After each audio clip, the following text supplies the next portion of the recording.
स्वागत है आप सभी लोगों का मेरे चैनल रागनी सिंह में। आइए सुनते हैं आज प्रसिद्ध लेखिका मालती जोशी जी की कहानी मोरी रंगधी चुनरिया। तो चलिए कहानी शुरू करते हैं। सफर की थकान इतनी थी कि बिस्तर से उठने का मन नहीं था, पर खुशी के मारे नींद नहीं आ रही थी। यह खुशखबरी किसी को सुनाने के लिए मन व्याकुल हो रहा था। कम से कम जया को तो बताना ही पड़ेगा, नहीं तो वह मेरे प्राण ले लेगी। वैसे भी आज की खुशी पर सबसे ज्यादा हक उसी का है। उसी ने इस रिश्ते के लिए इसरार किया था, वरना हम नौकरी पेशा लोग इतनी ऊंची उड़ान भरने के काबिल कहाँ थे। पर उसी ने बार बार कहा, दीदी मेरा मन कहता है मृणाल की शादी यहीं होगी। तेरे मुंह में घी शक्कर, सिर्फ घी शक्कर से काम नहीं चलेगा। चंदेर साड़ी लूंगी। अरे बनारसी ले लेना, शादी तो होने दो। बनारसी साड़ी गौतम की शादी पर लूंगी, लड़की की शादी में तुम्हें ज्यादा नहीं मुड़ूंगी। मृणाल के लिए मैंने जब से लड़के देखना शुरू किया है, जया उसे अपना कर्तव्य मान बैठी है। मृणाल पर उसकी अपार ममता है। ऐसे वैसे घर की बात तो वह मुझे सोचने भी नहीं देती। एक ही तो लड़की है दीदी, उसे इस तरह निपटाने का भाव मत रखो। 1-2 साल में वह बूढ़ी नहीं हो जाएगी। देर लगे कोई बात नहीं, पर घर वर दोनों को खूब ठोक बजा कर देख लो। ये तो कई बार मजाक में कहते हैं। अच्छा हुआ प्रिंस चार्ल्स की शादी हो गई, नहीं तो तुम्हारी सहेली वही बात चलाने को कहती। मैं जया की व्यथा कथा जानती हूँ, इसलिए उसकी व्यग्रता समझती हूँ, पर इन लोगों को यह कौन समझाए, कितनी बार समझाए। जया 4 बजे कॉलेज से लौटती है, तब तक तो मुझे सब्र करना ही था, पर उसके बाद मैंने 1 मिनट की भी देरी नहीं की। टैक्सी में बैठे बैठे यही सोच रही थी कि जया कितनी खुश होगी। खुश तो बाद में होगी, पहले तो मेरी अच्छी खबर लेगी। बिना बताए ही चली गई थी, पर क्या करती, मजबूरी थी। मृणाल ने साफ मना कर दिया था, इसी शर्त पर वह जाने को तैयार हुई थी। लड़कियों का इस तरह प्रदर्शन करना हमें भी अच्छा नहीं लगता, पर वे लोग यहाँ आने को तैयार न थे। बोले, आप लोग बिटिया के साथ यहीं आ जाइए। इन दिनों हमारी बेटियां भी अमेरिका से आई हुई हैं, उनसे मिलने के लिए सारा परिवार यहाँ इकट्ठा है। आप यहीं आ जाएंगे तो सबको सुविधा हो जाएगी। मन में ढेर सारी आशंकाएं लेकर हम लोग गए थे। लौटते वक्त मन खुशी से सराबोर था। मृणाल सबको भा गई थी। उन लोगों ने तो वही शगुन कर दिया। कहने लगे, सगाई वगाई का चक्कर रहने दीजिए, आप तो जितनी जल्दी हो सके शादी का इंतजाम कीजिए। ये लड़कियां महीना 2 महीना भारत में रहेंगी, तब तक तो हो जाए तो अच्छा रहेगा। हम लोग किसी तैयारी से तो गए नहीं थे, जो कुछ पास था उसी से टीका कर दिया और शादी की तिथि निकलवा कर चले आए। मुश्किल से महीने भर का समय था और करने को कितना कुछ था। उन लोगों ने तो कह दिया था कि ज्यादा टीम टाम की जरूरत नहीं है, हम 20-25 लोग आएंगे, सपरिवार आएंगे, किसी होटल में इंतजाम कर दीजिए, शाम को फेरे हो जाएंगे, सुबह हमें विदा कर दीजिए। वे लोग तो इतना कहकर मुक्त हो गए, पर हमारे सामने तो प्रश्न चिन्ह खड़ा हो गया। इतने कम समय में कैसे कुछ हो पाएगा? लड़की की शादी कोई हंसी खेल है? मैडम कहाँ रोकना है? ड्राइवर ने पूछा तो होश आया कि मैं अपने गंतव्य पर पहुंच गई हूँ। जया के घर के सामने गाड़ी रुकवाकर मैंने जल्दी से पैसे चुकाए और उतर पड़ी। जया से मिलने की कुछ इतनी बेसब्री थी कि घंटी बजाते हुए ध्यान ही नहीं रहा कि दरवाजा खुला है। मैंने कुछ झेंपते हुए घर में प्रवेश किया, तब तक बड़ी भाभी बाहर निकल आई। मैंने सोचा अब डांट पड़ेगी, क्या तुम्हें भी इस घर में घंटी बजाकर आना पड़ता है? पर भाभी कुछ नहीं बोली। मैंने ही क्षमा याचना करते हुए कहा, सॉरी भाभी, आपको डिस्टर्ब किया। जया कहाँ है? ऊपर अपने कमरे में। ऊपर जाने का रास्ता भीतर वाले बरामदे में से होकर था। हाल से गुजरते हुए मैंने देखा 4-5 औरतें बैठी हुई हैं। जया की माँ उनसे बातें कर रही हैं, पर सारा माहौल बड़ा गुमसुम सा है। मेरी बंगाली चौड़े पाड़ की साड़ी को उन्होंने इस तरह घूर कर देखा कि मुझे संकोच हो आया। अपनी कलफदार पटलियों को और लहराते पल्लू को सबकी नजरों से बचाने में मैं इतनी व्यस्त हो गई कि जया की माँ ठीक से नमस्ते भी न कर सकी। सीढ़ियां चढ़ते हुए भान हुआ कि उन्होंने भी तो मेरा कुशल क्षेम नहीं पूछा, इतने दिनों तक न आने का उलाहना नहीं दिया। और तब तक याद आया कि बड़ी भाभी ने भी तो आज बात नहीं की, नहीं तो ऐसा कभी नहीं हुआ कि दोनों भाभियों से मीठी रार तकरार किए बिना मैं ऊपर गई हूँ। जया के कमरे में एकदम सन्नाटा था। 24 घंटे चीखने वाला टेप रिकॉर्डर चुप था और महारानी पलंग पर लेटी हुई आशापूर्णा देवी का कोई उपन्यास पढ़ रही थी। आहा, दीदी आई हैं। मुझे देखते ही वह पुलकित होकर बोली और मेरा मन एकदम हल्का हो गया। नीचे इतना सन्नाटा था कि बस मैंने कहा, और माँ जी के पास 2-4 औरत ऐसी शक्ल बनाकर बैठी हैं जैसे मातमपुरी पर आई। वाक्य पूरा किया, वे वाकई मातमपुरसी पर आई हैं। अरे, मुझे अब अपने कपड़ों पर सचमुच शर्म आ रही थी। कौन? मेरा मतलब है किसका देहांत हो गया? हमारे श्रीमान जी गुजर गए, उसने सपाट स्वर में कहा। कौन श्रीमान जी? एक ही तो थे दीदी, मेरी कौन 10-20 शादियां हुई हैं, उसने कहा। उसके बात करने का लहजा कुछ ऐसा था कि सांत्वना की गुंजाइश ही नहीं थी। और फिर सांत्वना भी किस लिए? जिस व्यक्ति का अस्तित्व ही उसके लिए अर्थहीन था, उसके मरने पर शोक और संवेदना का नाटक मुझसे नहीं हो सका। पर उसके घर में तो बकायदा मातम मनाया जा रहा है। जिस व्यक्ति से तुम्हारा कभी कोई संबंध नहीं रहा, उसका शोक तुम लोग क्यों मना रहे हो? यही तो मेरी समझ में नहीं आता। हमें तो उन लोगों ने खबर तक नहीं दी, कोई सवाल ही नहीं था। किसी तीसरे व्यक्ति ने पत्र लिखा है जो यहाँ 4-5वें रोज पहुँचता है, और बस यहाँ बकायदा मातम शुरू हो गया। इन लोगों ने मेरी चूड़ियाँ नहीं फोड़ी, यही गनीमत है। छी, कैसी बातें करती हूँ, मैंने सिहर कर कहा। सच कह रही हूँ दीदी, मुझे कमरे में कैद करके रख दिया है। कॉलेज नहीं जाने देते, टीवी नहीं देखने देते, रेडियो नहीं सुनने देते, पानी भी मुझे मांगकर पीना पड़ता है, मुझे कोई घड़ा नहीं छूने देता। क्या कहती हो? सब अम्मा का पागलपन है। मेरी सास मरी थी तब भी यही नाटक हुआ था। मुझे तो सुनकर ही वितृष्णा होने लगी थी। पता नहीं जया कैसे सहन कर रही थी। अच्छा जया, चलूंगी अब, फिर कभी आ जाऊंगी। मैंने एकदम उठने का उपक्रम किया तो उसने हाथ पकड़कर बिठा लिया। ऐसे कैसे चली जाएंगी? जो कहने आई थी वह तो कहिए। वह सब कहने का उत्साह ही कहाँ बचा था। मैंने कहा, तुम कॉलेज नहीं आई तो बस देखने चली आई थी। क्या बात है? झूठ मत बोलिए। आप कॉलेज गई होती तो यह खुशखबरी आपको कब का पता लग जाता। कल ही तो पूरा स्टाफ मिलने आ गया था। हे भगवान, जया ने कैसे सामना किया होगा उन सबका, खासकर मिसेज माथुर और मिसेज मालवी जैसे लोगों का। उसने जैसे मेरे मन की बात पढ़ ली। बोली, भाभी उनसे नीचे ही निपट ली। मैंने साफ कह दिया था कि किसी को ऊपर भेजने की जरूरत नहीं है। आश्चर्य है मुझे, किसी ने नहीं रोका। आपकी बात अलग है दीदी, सब जानते हैं।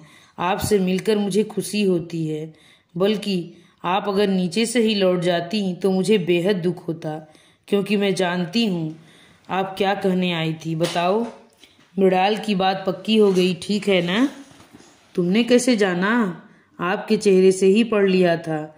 आपके कमरे में आते ही जान गई थी, पर सोचा पहले आप अपनी खबर सुना दूं, फिर आपकी सुनूंगी। उसके कहने का ढंग कुछ ऐसा था कि मुझे बरबस हंसी आ गई। शोक और संजीदगी का जो आवरण ओढ़ रखा था गिर पड़ा। कमरे में आने के बाद पहली बार मैंने खुलकर सांस ली।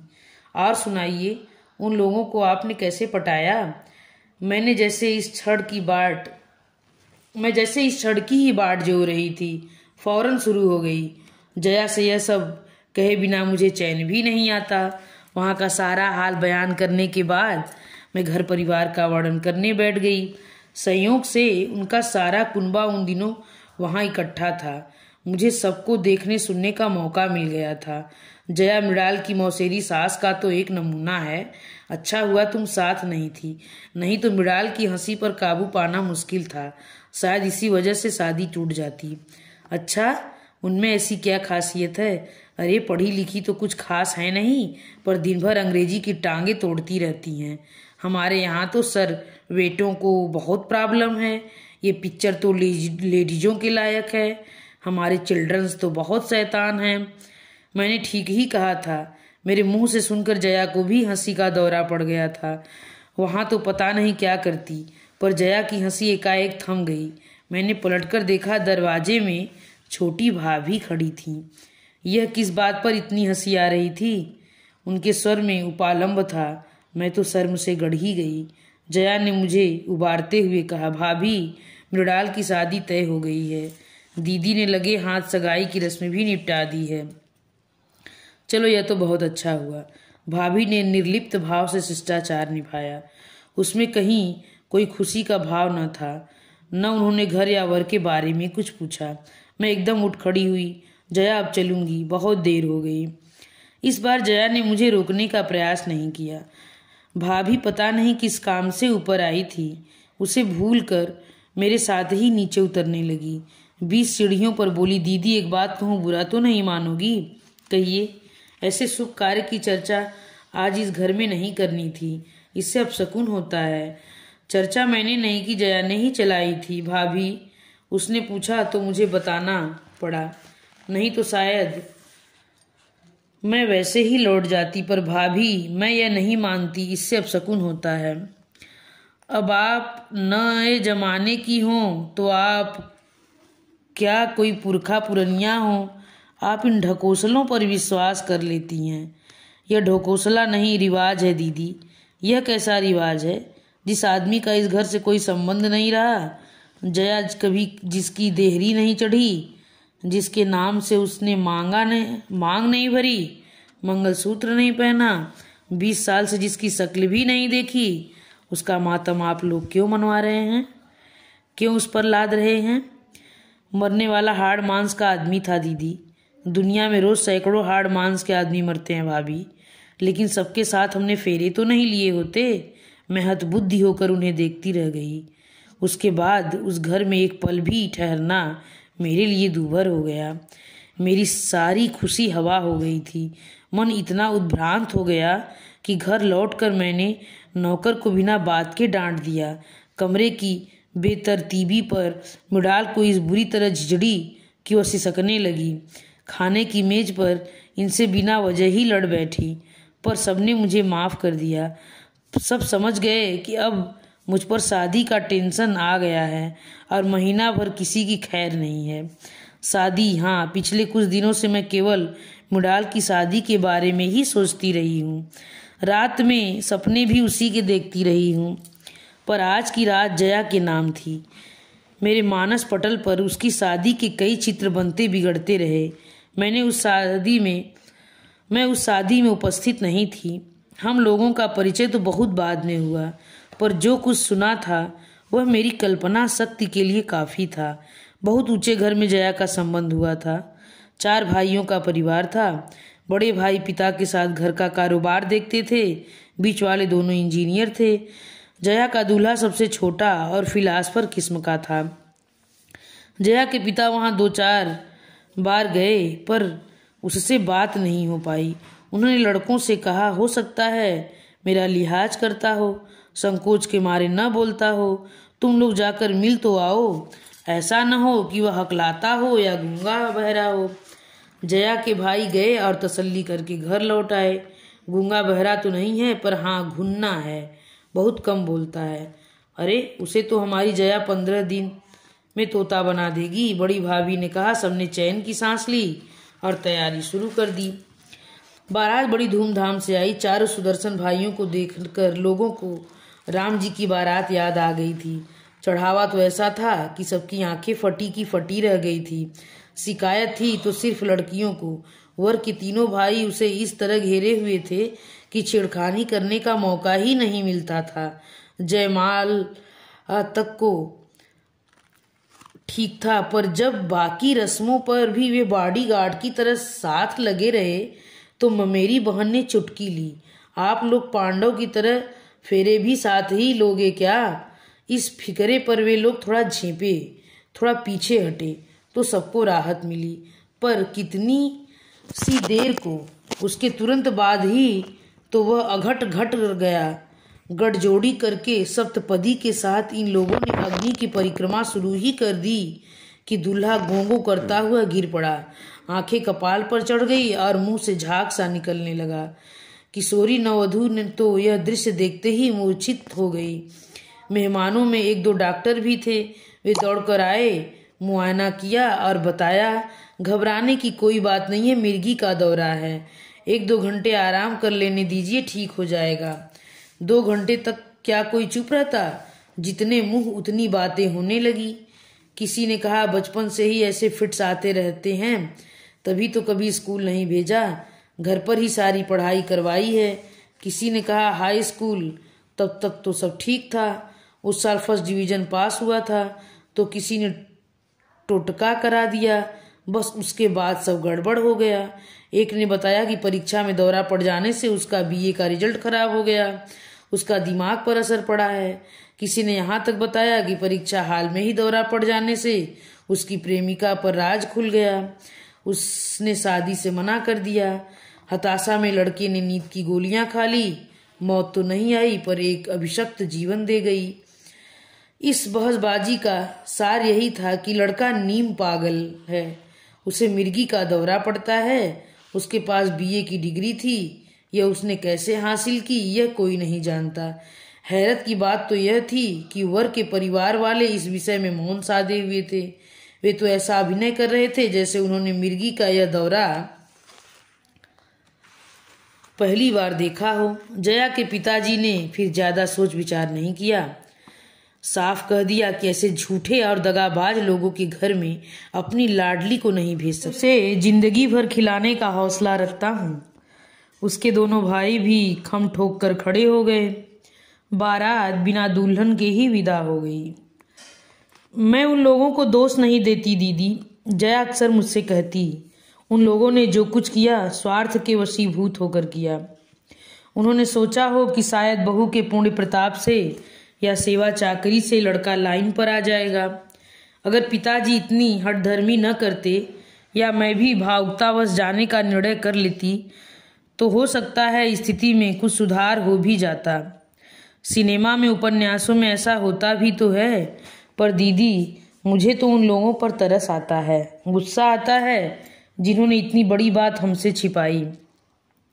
वे लोग हमारे रिश्तेदार थे, इन लोगों के पड़ोसी थे, वे सब कुछ जानते थे, पर उन्होंने हमें कुछ नहीं बताया, बल्कि यह रिश्ता भी उन्हीं लोगों ने सुझाया था।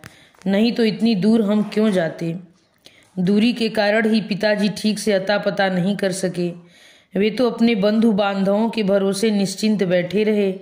उन्हें क्या पता था कि वे लोग इस तरह पीठ में छुरा भोग देंगे। बंधु बांधव और करते ही क्या, मैं कहती इसलिए तो कौरव पांडवों की कहानी बराबर दोहराई जाती है। दुनिया में रोज महाभारत होते हैं। इस हादसे के बाद साल भर तक जया घर में मुंह छिपाए बैठी रही, पर इस तरह कब तक चलता। कभी तो उस खोल से बाहर आना ही था। उसकी पूरी जिंदगी उसके सामने फैली पड़ी थी। मन को मजबूती से थाम कर उसने बीए की पढ़ाई पूरी की, फिर एमए में गोल्ड मेडल लिया और हमारे कॉलेज में लेक्चरर हो गई। मैंने और उसने एक ही दिन ज्वाइन किया था। हमारी नौकरी और दोस्ती की शुरुआत साथ ही हुई थी। हम दोनों की आयु में अंतर था, परिस्थितियां भी भिन्न थी। नौकरी मेरे लिए मजबूरी नहीं थी, एक भरी पूरी गृहस्थी थी मेरी। 2 बच्चे थे, पति अच्छे ओहदे पर थे, लेकिन मैं अपनी डिग्रियां पर जंग नहीं लगने देना चाहती थी। 2 बच्चों के बाद ही मैंने विराम ले लिया था और करियर की शुरुआत की थी, लेकिन परिस्थितियों का यह अंतर हमारे बीच में बाधक नहीं बना। एक बार मन मिल जाए तो बाहरी चीजें गौण हो जाती हैं। हो सकता है हमारा कोई पूर्व जन्म का ही संयोग रहा हो। कितनी जल्दी हम एक दूसरे से घुल मिल गई। मेरे बच्चे तो उसकी आंख के तारे थे। मजाल है जो कोई फरमाइश अधूरी रह जाती। मम्मी ने जरा कंजूसी की नहीं कि फौरन जया मौसी के पास शिकायत पहुंच जाती। अपने बच्चों को डांटना भी मेरे लिए कठिन था। फौरन मुझे जया की डांट खानी पड़ती। वो अपने मन का सारा संचित स्नेह गौतम और मृणाल पर लुटा रही थी। उनके लिए टॉफियां और खिलौने तो आते ही थे। हर साल सालगिरह पर एक नया स्वेटर भी वे पाते थे। मुझे जब जब पीहर की याद आती मैं उसके घर चली जाती। अम्मा जी मुझे खूब प्यार करती थी। उन्होंने एक तरह से मुझे अपनी बड़ी बेटी ही मान लिया था। उसकी दोनों भाभियां भी मेरा खूब स्वागत करती, मीठे उलाहने देती तो नए नए व्यंजन भी खिलाती। जया सचमुच भाग्यवान थी, नहीं तो ऐसे सहृदय भाई और स्नेही भाभियां अब कहाँ मिलती हैं। दिन बहुत अच्छे से गुजर रहे थे, पर कभी कभी मन बड़ा उदास हो जाता। लगता जया बेचारी यहाँ वहाँ खुशी खोजती फिरती है। उसे उसका हक मिलना चाहिए। उसकी गाड़ी फिर से पटरी पर लाने की मैं खूब कोशिश करती। मेट्रोमोनियल्स पढ़ पढ़कर मैंने अपनी आंखें दुखा ली थी, पर जया कुछ जवाब नहीं देती, सिर्फ हंस कर रह जाती। उन्हीं दिनों मेरे मौसेरे भाई की पत्नी प्रसूति में चल बसी थी। पहला एक 4 साल का लड़का था। भाई तो जैसे पागल हो गया था। मौसी ने बड़े ही कड़ू ढंग से मुझे लिखा था कि योगेश के लिए कोई अच्छी सी लड़की देखूं। बच्चे को तो कोई भी पाल लेगा, पर इस समय जरूरत योगेश को संभालने की है। निसंतान हो तो विधवा भी चलेगी, पर लड़की सुशील हो और ब्राह्मण हो। मुझे एकदम जया की याद हो आई। योगेश से अच्छा वर उसके लिए मिल नहीं सकता था। रूप रंग कद काठी विद्या बुद्धि सभी दृष्टि से वे परस्पर अनुरूप थे। योगेश दुहाजू जरूर था, पर जया के साथ भी तो एक कहानी जुड़ी हुई थी। मैं मौसी को पत्र लिखने ही वाली थी, पर सोचा पहले इन लोगों को तो टटोल लूं, और यह मैंने अच्छा ही किया, नहीं तो बाद में मौसी के सामने लज्जित होना पड़ता। उस घर में इस विषय पर कोई बात करना ही नहीं चाहता था। भाभियों ने मुझे अम्मा जी के पास ठेल दिया और अम्मा जी ने पिताजी के पास भेज दिया। वैसे तो जया के पिताजी मुझसे बहुत स्नेह करते थे, पर उन्होंने मेरा जरा भी लिहाज नहीं किया और एक ही वाक्य में सारी बात खत्म कर दी। बोले, बेटी उसके भाग्य में जैसी शादी लिखी थी हो गई। हमारे खानदान में लड़की पर बार बार हल्दी नहीं चढ़ती। बात आई गई हो गई। हिंदुस्तान में लड़की की शादियां तो रुकती नहीं हैं। 4 महीने बाद योगेश का विवाह एक सुंदर सुशील कुंवारी कन्या से हो गया, पर जया का प्रश्न तो यथावत था। मैंने उससे कहा, जया अपने जीवन की गुत्थी तो तुम्हें ही सुलझानी होगी। कानूनी कार्रवाई में जो मदद चाहोगी हम करेंगे, पर पहल तो तुम्हें ही करनी होगी। वह बोली, दीदी बुढ़ापे में पिताजी को दुख देने की इच्छा नहीं होती। इतनी बदनामी शायद वे झेल नहीं पाएंगे। तब तक जया के पिताजी जीवित रहे, यह विषय फिर से उठाने का प्रश्न ही नहीं था। 3 साल पहले जब उनका देहांत हुआ, जया 35 पार कर चुकी थी। एक दिन यूं ही विषय छिड़ गया तो उम्र में शादी करती क्या अच्छी लगूंगी? इतनी निकल गई तो आगे भी कट ही जाएगी। अम्मा भी क्या सोचेंगी, जैसे मुझे बाप के मरने का ही इंतजार हो। इस निरानंद जीवन की अभ्यस्त हो चली थी जया की परिस्थितियों ने फिर नया मोड़ लिया है।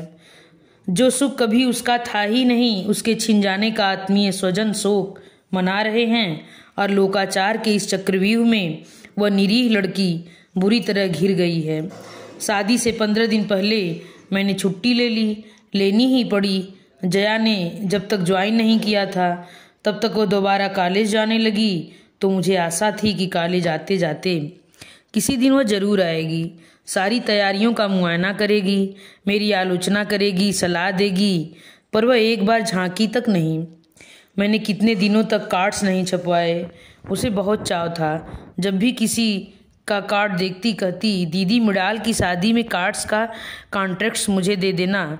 देखना ऐसा डिज़ाइन करूँगी वो शानदार मैटर होगा कि लोग हॉल में सजा कर रखेंगे। रिसेप्शन का मीनू बनाते हुए उसकी इतनी याद आई। सुनार की दुकान पर अकेले पांव देने का मन नहीं हो रहा था। ढेर सारी साड़ियाँ खरीदनी पड़ी, पर शॉपिंग का कोई मज़ा नहीं आया। दुकानदार भी अक्सर पूछ लेते थे, मैडम आज आपकी सहेली नहीं आई? मैंने तो कभी सोचा भी नहीं था कि वह मेरी ज़िंदगी का इतना ज़रूरी हिस्सा बन गई है। काट देना तो उसके यहाँ जाना ही था। हम लोगों ने पूरे परिवार को सादर आमंत्रित किया। फिर मैंने जया से कहा, तुम्हें तो पूरे 2 दिन की छुट्टी लेनी पड़ेगी। मैं कोई बहाना नहीं सुनूंगी। मृणाल को विदा करके ही तुम घर लौटोगी। उसके फीकी हंसी हंसकर कहा, अम्मा से पूछ लो। अम्मा जी तो इनके सामने ज़्यादा बोलती नहीं थी। बड़ी भाभी ने कहा, हम लोगों में से कोई आ जाएगा दीदी, पर जया के लिए इसरार मत करना। देखो अभी 1.25 महीना भी नहीं हुआ है, लोग क्या कहेंगे। कोई बहुत तीखी सी बात मेरे होठों तक आई थी, पर मैं जब्त कर गई। इनके सामने तमाशा करने की हिम्मत नहीं पड़ी, और फिर कहने से फ़ायदा भी क्या था। बेकार अपना ही मूड खराब होता। हम लोग चलने लगे तो जया ने मुझे एक और बुलाकर कहा, दीदी मेरी एक बात रखेंगी? कहो। मृणाल को दुल्हन के रूप में देखने का बहुत अरमान है। 10 मिनट के लिए ही सही उसे मेरे पास भेज सकेंगी? ओ श्योर, मैंने कहा। उस समय उसका कंठ इतना भीगा हुआ था कि उसकी कोई भी विनती मैं टाल नहीं सकती थी। मन में बस यही कसक बनी रही कि जया नहीं आई। बाकी सारा आयोजन इतना सफल रहा जिसकी हमें कल्पना भी नहीं की थी। बाराती तो कुल जमा 25 ही थे, पर घरातियों की संख्या उनसे 10-20 गुना अधिक थी। मेरा स्टाफ था, इनका स्टाफ था, मृणाल की सहेलियां थी, अड़ोसी पड़ोसी थे, ढेर के ढेर रिश्तेदार, पर कहीं कोई बद इंतजामी नहीं हुई। मंडप की साज सज्जा से लेकर भोजन की व्यवस्था तक कहीं किसी को शिकायत का मौका नहीं मिला। दूल्हे के चुनाव को लेकर तो सभी ने हमें बधाइयों से लाद दिया। खुशी का वह भार मुझसे संभाले नहीं संभल रहा था। मृणाल तो उस दिन इतनी प्यारी लग रही थी, लग रहा था कहीं मेरी ही नज़र न लग जाए। जया की बात बार बार मन में आ रही थी, पर मौका ही न मिला। रानी जी ब्राइडल मेकअप करवा के जब पीछे के दरवाजे से अंदर आ रही थी, तब बारात दरवाजे तक आ पहुंची थी। जयमाल के बाद तुरंत ही रिसेप्शन था। उसके बाद विवाह की सारी वैदिक रस्में निपटाते हुए रात के 2 बज गए। वे लोग उतनी रात को ही दूल्हा दुल्हन को लेकर होटल चले गए। वहाँ सुसज्जित ब्राइडल सूट उनकी प्रतीक्षा कर ही रहा था। जया की इतनी सी बात न रखने का मुझे बहुत दुख हो रहा था, इसलिए सुबह सवेरे नहा धोकर मैं होटल पहुंच गई। शहर के सबसे बड़े होटल में उन लोगों को ठहराया गया था। हमें 25 लोगों पर भी उसका खर्च भारी पड़ रहा था, पर ये बोले उन लोगों ने हमसे कुछ मांगा भी तो नहीं। फिर इंतजाम में कंजूसी क्यों करें। मान लो 200 बाराती लेकर आ जाते तो तब तो धर्मशाला भी हमारे पर खर्चे उड़ जाते। गाड़ी से उतरते ही मैंने सीधे मृणाल के कमरे में जाने वाली थी, पर संकोच हो आया। फिर इन्होंने भी टोक दिया, go through proper chain madam. ठीक था, अब तो उसे हम अपनी मन मर्जी से हर कहीं नहीं ले जा सकते हैं। उसके सास ससुर से पूछना जरूरी था। सौभाग्य से वे जागे हुए थे। हमें देखते ही अचकचा गए। अरे आप लोग सुबह सुबह? जी बस देखने चले आए थे कि आप लोगों को कोई असुविधा तो नहीं। अरे नहीं जी, बिल्कुल नहीं। 10 बजे खाना बिल्कुल तैयार रहेगा। आप लोग वहीं आ रहे हैं ना? हाँ, बस अब सबको तैयार होने के लिए फरमान भेजते हैं। एक रिक्वेस्ट थी। समधिन को इतना मक्खन लगाने के बाद मैंने असल बात शुरू की। कहिए। मेरी एक सहेली कल शादी में नहीं आ सकी थी। मृणाल को बहुत प्यार करती है। जाने से पहले 10 मिनट के लिए दोनों वहाँ हो आएंगे तो उसका मन रह जाएगा। उसने बार बार कहलवाया है। लेकिन वे शादी में क्यों नहीं आई? क्या बीमार हैं? हाँ, बस यही समझ लीजिए। दरअसल उनके हस्बैंड की अभी अभी डेथ हुई है। अब इन्हें बीच में बोलने की क्या जरूरत थी? कौन सी बात कहाँ करनी चाहिए, इसका विवेक तो पुरुषों को कभी होता ही नहीं। दरअसल बात क्या है बहन जी, मैंने कहना शुरू किया, पर चुप हो गई। जया की कहानी क्या इस तरह एक सांस में किसी को सुनाई जा सकती है? मुझे तो आश्चर्य हो रहा है मिसेस कुमार, अभी तो लड़की की हल्दी भी नहीं उतरी और आप उसे ऐसी जगह भेज रही हैं। अपने ही हाथों अपनी बेटी का आशगुन कर रही हैं। आश्चर्य तो मुझे होना चाहिए था। मैंने तो कह भी दिया। बहन जी, आप तो यूरोप में 8-10 साल रह चुकी हैं, क्या आप भी इन चीज़ों को मानती हैं? यूरोप में रहने से क्या होता है? कोई हम अंग्रेज थोड़े ही हैं। अपनी संस्कृति थोड़े ही छोड़ देंगे। मैं उनके कटे बालों को, रंगे होठों को, तरासी भौहों को और अनावृत बाहों को देखती रही। विदेश सेवा में रत अपने पति के साथ मैडम ने सिर्फ चोला बदला था। मन तो अब भी वही घोर परंपरावादी था और घर परिवार भी उनसे इसी गुड़ की प्रशंसा करता था। फलाने को बहू इतने दिन फॉरेन रहकर आई है पर अपनी संस्कृति नहीं भूली। ये कौन सी संस्कृति है? समधी जी ने शायद मेरे मनोभावों को पढ़ लिया था। खींचकर पत्नी से बोले, ये किस ढकोसलेबाजी में पड़ी हो? जाने दो बच्चों को, 2 मिनट में कुछ नहीं बिगड़ता। पति की अवमानना करने की ताव शायद उनमें नहीं थी। बोली, उन्हें जगने तो दीजिए। फिर मुझसे बोली, आप तो उनके साथ जाएंगी ना? अगर आपकी सहेली इन लोगों को कुछ देने लगे तो आप अपने हाथ से दीजिएगा, उनसे मत दिलवाइएगा। जया कुछ देगी यह तो निश्चित था। नए जोड़े की कोई भी खाली हाथ विदा नहीं करता। उस समय क्या मुझसे निर्मम आज्ञा का पालन हो सकेगा? मैंने जया को खुशी देने जा रही हूँ, उसका अपमान करने नहीं। तो रहने ही देते हैं। मैं एकदम उठकर खड़ी हो गई। आपने शंका उठाई है तो अब मेरा मन डवाडोल होने लगा है। वही तो, वे खुश होकर बोली, हम लोगों के इतने पुराने संस्कार हैं, वे सहज ही में थोड़े ही जाते हैं। पुरुषों को तो किसी चीज का विधि निषेध नहीं है, पर हम लोग तो इतनी लापरवाह नहीं हो सकती। हर बात को 10 बार सोचना पड़ता है। उनका प्रवचन सुनकर पहली बार पछतावा हुआ। मृणाल के लिए घर ढूंढने में हमने कोई भूल तो नहीं की। मृणाल गई और घर एकदम सुना हो गया। मेहमानों से ठसाठस भरा हुआ था, फिर भी भाएं भाएं कर रहा था। यही तो फर्क होता है। बेटे की शादी होती है तो घर खुशियों से भर जाता है, पर बेटी के साथ तो सारी रौनक ही विदा हो जाती है। करने को तो अब भी कितने काम थे, पर पहले वाले उत्साह का कहीं अंश मात्र भी शेष नहीं था। 4-5 दिन बाद फोटोग्राफर एल्बम बनाकर दे गया तो मुझे एक खिलौना मिल गया। मैं घंटों बैठी अपनी लाडली को निहारती रही, हर आने जाने वालों को दिखाती रही। उस दिन भीड़ भाड़ में तो मैं किसी को ठीक से देख ही नहीं पाई थी। मेरे मन मस्तिष्क पर तो मृणाल और किशोर छाए हुए थे, पर अब फुर्सत में बैठकर मैं सबका मुआयना कर रही थी और सहसा मेरी आंखें जया की भाभी पर अटक गई। उस दिन केवल उसके छोटे भाई और भाभी ही आए थे। वे भी खाने के लिए नहीं रुके, बस लिफाफा पकड़ा कर चले गए थे। कैमरे ने उन्हें वर वधू को आशीर्वाद देते हुए कैद कर लिया था। भाभी की साड़ी देखकर मेरे मन पर सांप लौट गया। यह साड़ी थी जो हम लोगों ने पिछले वर्ष बंगलुरु में खरीदी थी।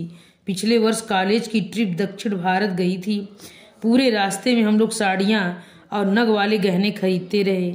जया ने गहरे हरे रंग की कांजीवरम खरीदी थी जिसका लाल और सुनहरी बॉर्डर था। उसने कहा था, दीदी इसका उद्घाटन मृणाल की शादी में करेंगे। जया ने वही किया था। मृणाल की शादी में भाभी को वही साड़ी पहनाकर भेज दिया था। अच्छा हुआ जो उस दिन मेरा ध्यान नहीं गया, नहीं तो मूड इतना खराब होता कि बस। तो क्या जया अब वह साड़ी कभी नहीं पहनेगी? वैसे मुझे उस पर गुस्सा भी आ रहा था। शादी में नहीं आई तो न सही, पर बाद में तो आ सकती थी। क्या उसे एल्बम देखने का भी चाव नहीं रहा, या कि वह मुझ पर नाराज है? पर मैं उसे कैसे समझा पाऊंगी कि मैं मृणाल को उसके पास क्यों नहीं भेज सकी। पूरे 1 महीने की छुट्टी के बाद दोबारा कॉलेज जाते हुए मन खुशी से सराबोर था। पहले ही दिन शादी का एल्बम साथ ले जाना मैं नहीं भूली थी। स्टाफ रूम में दिन भर अच्छा सगल चलता रहा। मुझे लोगों ने दोबारा बधाइयों से लाद दिया, तारीफों के पुल बांध दिए। मैं भीतर ही भीतर पुलक से भर उठी, पर जया को देखते ही सारी खुशी को पाला मार गया। उसने तो सचमुच जैसे वैराग्य धारण कर लिया था। मुझे तो उसके पास बैठकर बात करने में भी संकोच होने लगा। मैं तो उससे लड़ने का इरादा लेकर आई थी। मुझे उससे माफी भी मांगनी थी, पर दोनों ही बातें नहीं हो सकी। उसके सूखे चेहरे और रूखी वेशभूषा से अभ्यस्त होने में मुझे 4-5 दिन लग गए। उसके बाद मैंने कहा, जया बाजार कब चलना है? किस लिए? चंदेरी साड़ी लेनी है ना?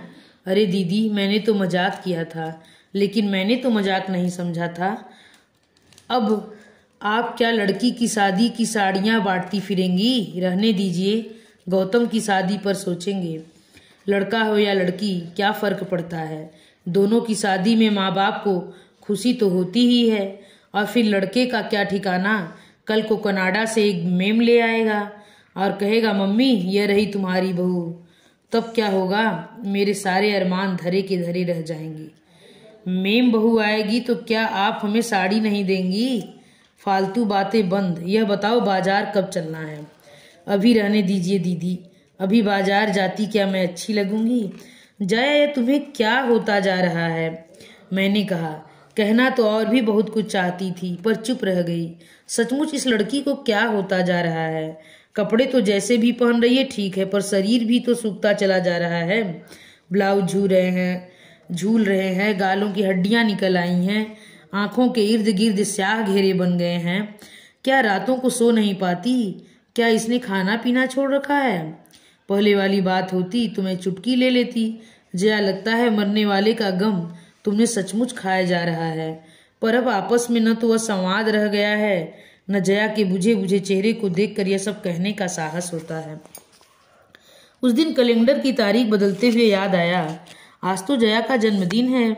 उसका जन्मदिन हर साल मैं ही मनाती थी, कुछ न कुछ उपहार भी देती थी। इस बार का उपहार तो यही था। जब मेरे बार बार कहने पर भी नहीं मानी तो एक दिन मैं खुद ही जाकर उसके लिए साड़ी ले आई थी। चंपई रंग की खूबसूरत चंदेरी थी जिस पर उपहले बेल बूटे थे। यह जया का प्रिय रंग था। मैंने गुलाब जामुन सुबह ही बना कर रख दिए थे। पंडित जी को दही बड़ों के लिए कह दिया। सोचा और कुछ गरम मैं आकर बना लूंगी। उस दिन के लिए इनसे गाड़ी मांग ली। सोचा गाड़ी में डालकर साथ ही ले जाऊंगी, उसे खिला पिलाकर यहाँ से साड़ी पहनाकर ही भेजूंगी। उसका यह अकारण वैराग्य अब मुझसे झेला नहीं जा रहा था। किसी को तो पहल करनी पड़ेगी। वो अपने आप तो इस तथाकथित शौक से उबर नहीं पाएगी। पर कॉलेज जाते ही मुझे निराश होना पड़ा। उस दिन फिर उसकी छुट्टी एप्लीकेशन आई हुई थी। मेरी सारी व्यूह रचना व्यर्थ रह गई। मैं करती क्या? यह लड़की हर 2 दिन बाद गायब हो जाती है। स्टाफ रूम में मैंने अपनी झल्लाहट उतारते हुए कहा, इसे नौकरी वैकरी करनी है कि नहीं? आपको नौकरी की पड़ी है मिसेज कुमार, वहाँ लाखों के वारे न्यारे हो रहे हैं। मिसेज माधुर का यह फिक्रा इतना अप्रत्याशित था कि मैं जड़ होकर रह गई। विश्वास न हो तो मिसेज गुप्ता से पूछ लो। मैंने मिसेज गुप्ता की ओर देखा तो बुरी तरह झेप गई। बेचारी गऊ महिला हैं, किसी के पचड़े में नहीं पड़ती। पता नहीं मिसेज माथुर उन्हें कैसे लपेट लिया। बताइए न मिसेज गुप्ता, आप इतनी डरती क्यों हैं? कोई आपने चोरी की है? मिसेज माथुर ने उन्हें उकसाया तो ये बड़े दयनीय स्वर में बोली, हाँ भाई, हमें तो ठीक से मालूम नहीं है, हमने तो सुना भर है। वही तो पूछ रहे हैं, क्या सुना है? हमारे सामने अस्थाना साहब एडवोकेट है ना, वे बता रहे थे कि इन लोगों ने दावा किया है। कैसा दावा? यही प्रॉपर्टी का। हस्बैंड की प्रॉपर्टी के लिए मिस वाजपेयी ने दावा किया है। अपने आप को मिस कहती हैं और हस्बैंड की प्रॉपर्टी में हिस्सा मांगती हैं। ये मिसेज मालविया थी? इम्पॉसिबल। बड़ी देर बाद मेरे मुंह से निकला, जया कभी इतनी नीच हरकत नहीं कर सकती। मिसेज कुमार, मिसेज माथुर बोली, आपने बच्ची की शादी जरूर कर दी है, पर दुनियादारी के मामले में आप स्वयं अभी बच्ची हैं। आप नहीं जानती कि पैसे का मोह आदमी से क्या क्या करवा लेता है। प्रॉपर्टी के चक्कर में अच्छे अच्छों की नकाब उतर जाती है। लेकिन जया पैसे की भूखी नहीं है। वह खुद 2500 रुपया महीना कमा रही है और 1000 और लाखों में फर्क होता है मिसेज कुमार। पर मैं कहती हूँ इसमें इतनी हाय तौबा मचाने की क्या जरूरत है? मिस रायजादा बोली, अगर वह उस शख्स के नाम पर 20 बरस तक धूनी रमा कर बैठी है तो उसका प्रॉपर्टी पर पूरा हक बनता है। वह अपने जायज हक के लिए लड़ रही है। बात जायज या नाजायज हक की नहीं मिस रायजादा, मैंने संजीदा होकर कहा। प्रश्न तो यह है कि जिस बंधन को मन ने कभी स्वीकारा ही नहीं उसके मन जरूर स्वीकार करता। मिसेज माथुर बोली, अगर मन यह पहले से जानता कि असामी 5 लाख का है तो सारे बंधन स्वीकार कर लेता। 5 लाख? जी हाँ, जया के ससुर इस बेटे के नाम 5 लाख फिक्स्ड में छोड़ गए हैं। व्यवस्था यह थी कि इस रकम का ब्याज उन लोगों को मिलता रहेगा जो उसकी देखभाल करेंगे। अब तक ऐसा ही होता रहा। तीनों भाई बारी बारी से उसे संभालते रहे, लेकिन उसकी मृत्यु ने अब प्रश्न चिन्ह खड़ा कर दिया है। इतनी बड़ी रकम का वारिस कौन होगा? वैसे लीगल राइट तो जया का ही बनता है। मिस रायजादा ने कहा, अरे वे लोग आपस में फैसला कर लेंगे, पर इसे एक कौड़ी भी नहीं देंगे, देख लेना। सुना है इन लोगों ने नोटिस भेजा है, उससे क्या फर्क पड़ता है? मुझे तो उस आदमी की मृत्यु भी स्वाभाविक नहीं लगती। स्टाफ रूम में फिर मृत्यु के कारणों की चर्चा चल पड़ी। कई तर्क कुतर्क उछाले गए, पर मेरा मन उस बातचीत से बहुत दूर चला गया था। जो कुछ सुना था उस पर विश्वास करना कठिन हो रहा था, पर इतने सारे लोग झूठ तो नहीं बोल सकते। उस शाम मैं अपने को ठेल ठाल कर उसके घर ले गई। वहां जाने की अब पहले की सी ललक मुझ में नहीं रही थी। उन लोगों का स्वागत भी अपेक्षाकृत ठंडा था। मुझे लगा कि यह संबंध अब बहुत दिनों तक ढोया नहीं जा सकेगा। जया हस्ब मालूम अपने कमरे में थी। साड़ी का पैकेट उसकी गोद में रखते हुए कहा, जन्मदिन की एक तुच्छ भेंट स्वीकार कीजिए। ओ दीदी, उसने कहा और उसकी आंखें छलछला आईं। यहाँ घर पर तो सब लोग इतने व्यस्त हैं कि किसी को ऐसी छोटी सी बात का होश ही नहीं है। पर मैं जानती थी आप नहीं भूलेंगी, इसलिए कॉलेज नहीं आई। बहुत मेहरबानी। आप यह सब क्यों लाई हैं? आपका तो आशीर्वाद ही मेरे लिए बहुत है। आपके इस स्नेह ऋण से तो मैं कभी उबर ही नहीं पाऊंगी। धन्यवाद। प्रस्ताव पढ़ चुकी?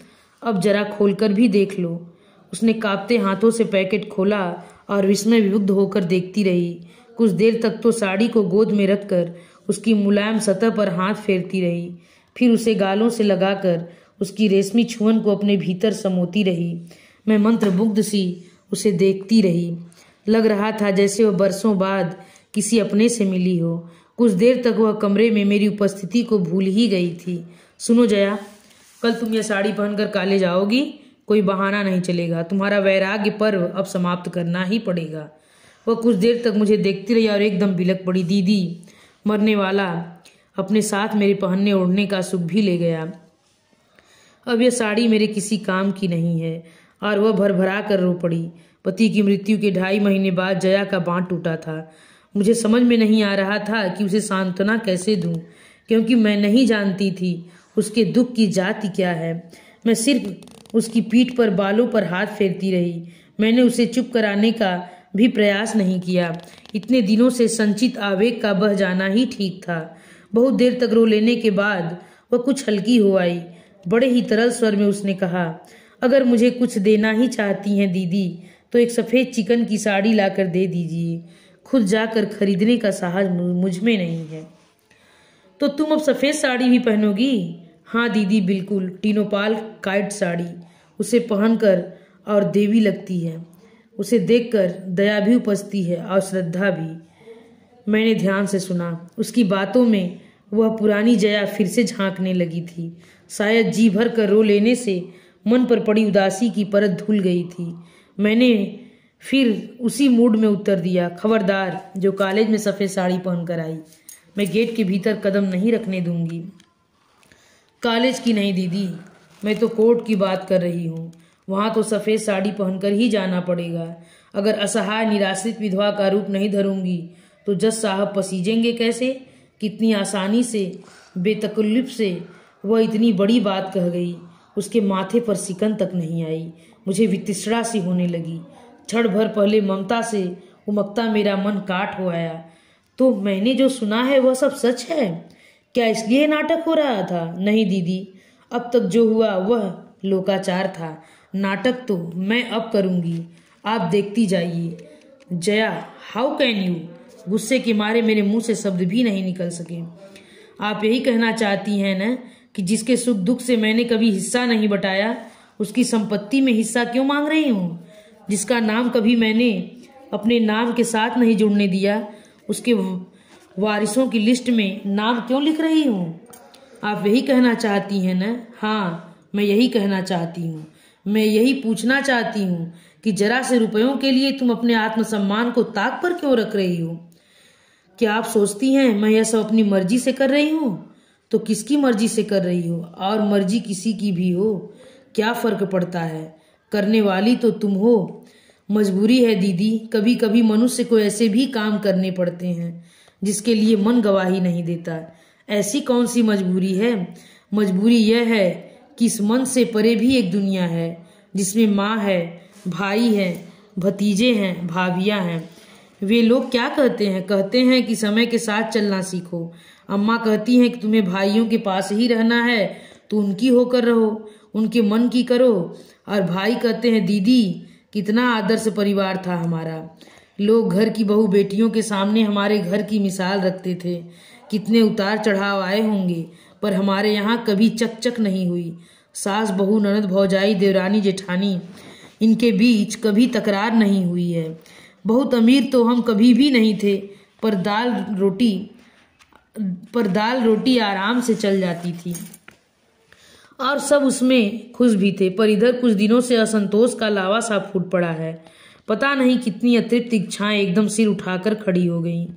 बड़ी भाभी दिन रात बिसूरती रहती हैं कि पैसों के अभाव में महिमा की शादी अच्छी जगह नहीं हो सकी। अब कम से कम अड़िमा के लिए ही अच्छा घर वर जुट जाता।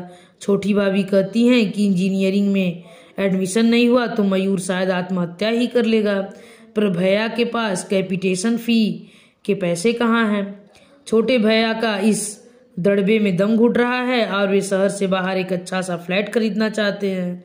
बड़े भैया कहते हैं कि पैसे का सुविधा हो जाए तो वे इस घर की काया पलट कर देंगे, और इन सब कामों के लिए तुम्हें बरेली वालों का रुपया चाहिए, यही ना? हाँ। और भैया कहते हैं तुम किसी से भीख नहीं मांग रही हो, यह तुम्हारा कानूनी हक है। आखिर तुमने 20 साल तक तपस्या की है, ये तपस्या की बात तुम्हारे गले से उतरती है? न उतरे तो उपाय क्या है? आखिर रहना तो इन्हीं लोगों के साथ है। तुम इतनी निरुपाय तो नहीं हो जया, अच्छी खासी नौकरी करती हो।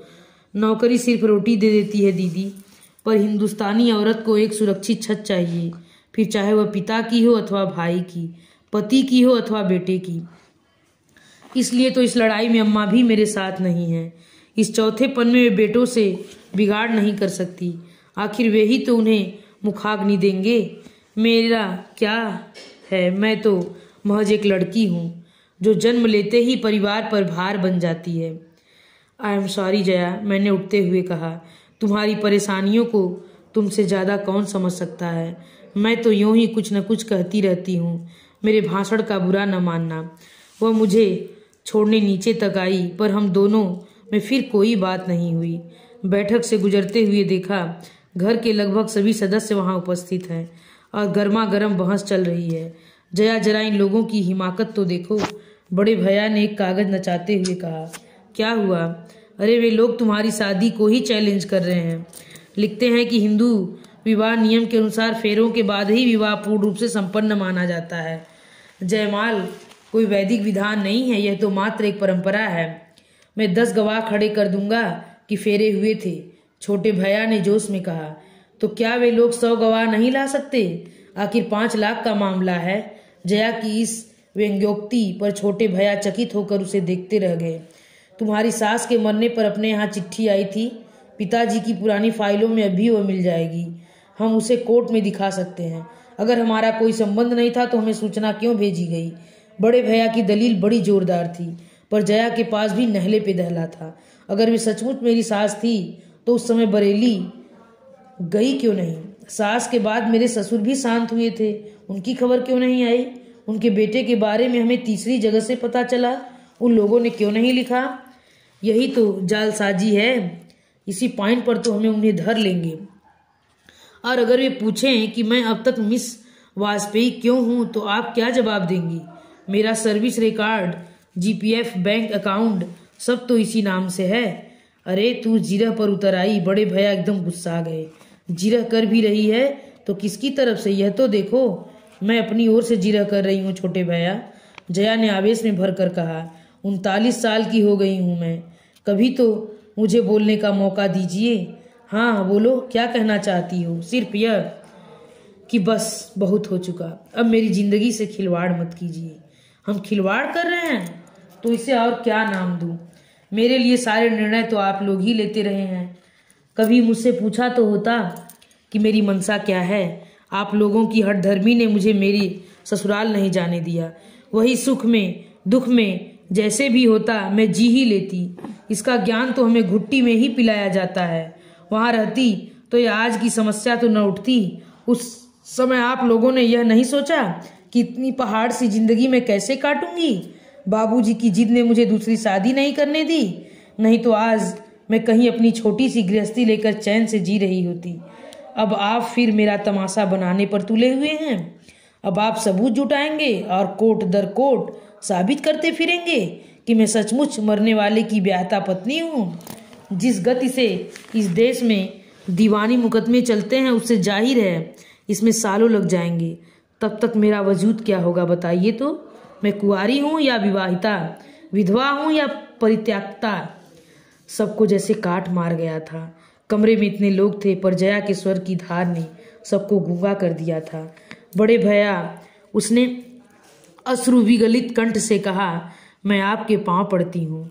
आप चाहें तो मेरी सारी पेंशन, जीपीएफ, सीपीएफ अपने नाम लिखवा लीजिए, पर मुझसे ऐसा कोई काम न करवाइए कि मैं अपनी ही नज़रों में गिर जाऊं। मुझ पर इतनी मेहरबानी जरूर कीजिए। चलिए दीदी, उसने मेरा हाथ पकड़कर कहा तो मुझे होश आया और शर्म भी। उस पारिवारिक ड्रामे की मूक दर्शक बनी मैं अब तक वहीं खड़ी थी। सॉरी जया, मैंने बाहर निकलते हुए कहा, मुझे बहुत पहले चले जाना चाहिए था। भाभी लोग पता नहीं क्या सोच रही होंगी। मुझे मालूम है वे क्या सोच रही होंगी और उनका सोचना बिल्कुल ठीक है। आज आप साथ थी इसलिए मैं इतना खुलकर बोल सकी, नहीं तो शायद फिर से ओट सी लेती और अपने में ही घुलती रहती।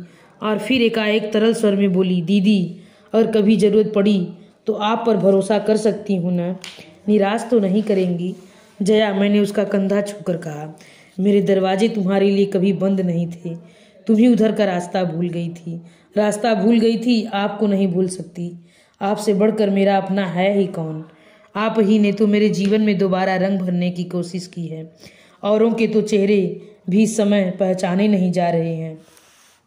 इतनी ज्यादा भावुकता मेरी बर्दाश्त से बाहर हो रही थी। मैंने तुरंत हाथ दिखाकर एक रिक्शा रोक लिया और उसमें बैठते हुए सहज ढंग से पूछ लिया, तो फिर कल से कॉलेज आ रही हो ना? बिल्कुल आ रही हूँ, और आपकी दी हुई साड़ी पहन कर आ रही हूँ। जनता से कहिए जरा होशियार रहे, उसने अपने बेलौस अंदाज में कहा। अब मेरी शाम सार्थक हो गई थी। इसी के साथ यह कहानी समाप्त होती है। अगर आप लोगों को यह कहानी पसंद